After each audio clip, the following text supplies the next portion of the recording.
England ক্রিকেটের নতুন চমক। আন্তর্জাতিক ক্রিকেটকে বিদায় বললেও ক্রিকেট ছাড়ছেন না বেন স্টোক। বরং এবার তার লক্ষ্য একদিন ইংল্যান্ড জাতীয় দলের প্রধান কোচ হওয়া।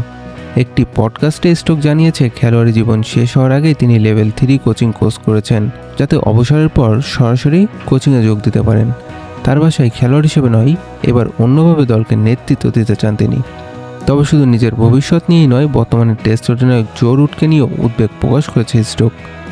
তার আশঙ্কা অধিনায়কত্বের বাড়তি চাপ যেন আবার রুটের পারফরমেন্স ও মানসিক অবস্থার উপর নেতিবাচক প্রভাব না ফেলে। যদিও নতুন কোচ স্টিফেন ফ্লেমিংয়ের অধীনে রুট সফল হবেন বলেই তার বিশ্বাস। এদিকে 2027 সালে অ্যাশেজে অবসরের ভেঙে ফেলার সম্ভাবনা একেবারেই উড়িয়ে দিয়েছে স্টোক। পাশাপাশি সাবেক কোচ ব্রেন্ডন ম্যাকলামের সঙ্গে সম্পর্ক খারাপ হওয়ার গুঞ্জনও নাকচ করেছেন তিনি।